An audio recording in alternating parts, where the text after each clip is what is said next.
విద్యార్థులు కష్టపడి చదువుకుంటే ఉజ్వల భవిష్యత్తు ఉంటుందని అగ్నికుల క్షత్రియుల ఉద్యోగుల సంఘం అధ్యక్షులు Addanki Venkannababu, women's college principal Chinta Narayanamurthy, Konaseema జిల్లా విజిలెన్స్ అధికారి కర్రి భీమేశ్వర్ పేర్కొన్నారు. కాకినాడలోని ఏటిమొగ రోడ్ నందు బోట్ యూనియన్ ఆఫీస్ పక్కన పార్కు సమీపంలో ఏటిమొగ యూత్ డెవలపర్స్ ఆధ్వర్యంలో ప్రభుత్వ పాఠశాలలు, కళాశాలలో చదువుతూ 10వ తరగతి ఇంటర్ పరీక్షలకు హాజరవుతున్న 400 మంది విద్యార్థులకు ఎగ్జామ్ కిట్స్ పంపిణీ చేశారు.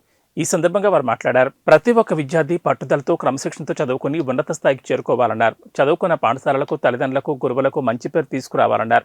చదువుతోనే మన భవిష్యత్, దేశ భవిష్యత్ ఆధారపడి ఉంటుందన్నారు. పరీక్షలు రాసేటప్పుడు భయపడకూడదని వారు పేర్కొన్నారు. పరీక్షలను సక్రమంగా రాస్తే మంచి భవిష్యత్తు ఉంటుందని పేర్కొన్నారు.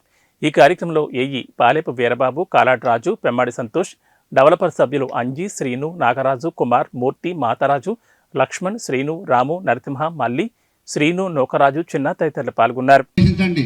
అంతే తప్ప పక్కింటి అమ్మాయికి ట్యాబ్ ఇచ్చారు, నాకు ట్యాబ్ ఇవ్వలేదు, నా పక్కింటి అమ్మాయికి ఏంటి హై హీల్ వేసుకుంది, నాకేమో అబ్బాయి చెప్పులే ఉన్నాయి అని చెప్పి ఏడవడం కాదు.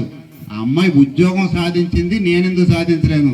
వాళ్ళు బాగుపడ్డారు, నేనెందుకు బాగుపడలేను? ఆ రకమైన ఆలోచనలు వస్తే మీరందరూ కూడా ఇలా స్టేజ్లో ఉండి మీలాంటి ప్రోగ్రామ్స్ ఎన్నో ఆర్గనైజ్ చేయగలుగుతారు.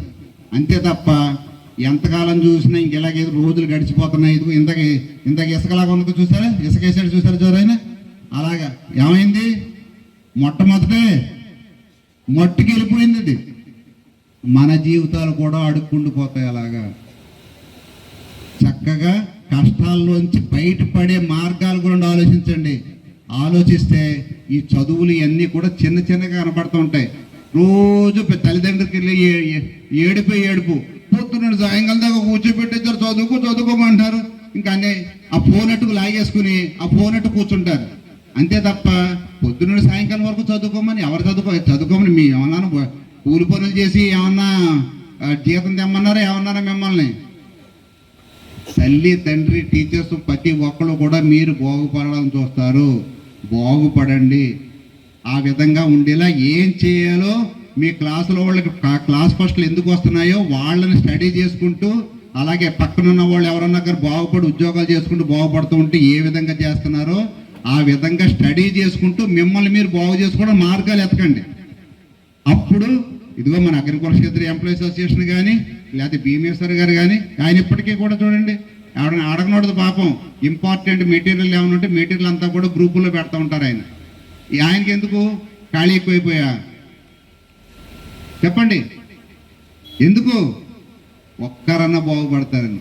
మీలో ఒక్కరు బాగుపడినప్పటికీ కూడా అయ్యా వీరు ఇంత కార్యక్రమం అరేంజ్ చేసిన యూత్ డెవలపర్స్ తాలూకు అంటే 3వ కార్యక్రమం అయింది, 4వ కార్యక్రమం, 5వ కార్యక్రమం ఒక్కొక్కరిని ఎదుగుదీసి వాళ్ళందరూ కూడా బాగుపడుతూ ఉంటే ఇంకా సాధించి వాళ్ళకి ఇంకా ఇంకా ఇంకా ఇంకా ఇంకా చేయాలని ఆలోచన వస్తుంది. ఈ హాలిడే మొత్తం ఈ పక్కన గోడలు బద్దలు కొట్టేది సరే ఒక 1000 మందికి ఇక్కడ కార్యక్రమం ఏర్పాటు చేయగలుగుతారు.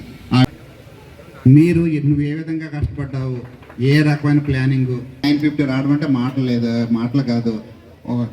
అది కూడా కాకుండా వాళ్ళందరూ కూడా సంతోషిస్తారు. లాస్ట్ ఇయర్ అందరూ రోజు ఈ కార్యక్రమానికి MI degree first year join అయినప్పటికీ ఎందుకు లంకే వైష్ణవి వీడాలి అనేది స్టేట్ లెవెల్లో 950 మార్కులు రావడం అంటే మాటలు కాదు. ఈ రోజు కార్యక్రమం ఏర్పాటు చేసిన ఆర్గనైజర్స్ అందరినీ అడుగుతున్నాను, ఏ సర్టిఫికేట్ వచ్చిందా అనేది అనుకుంటే అక్కడతో ఆగిపోవడం జరుగుతుందండి.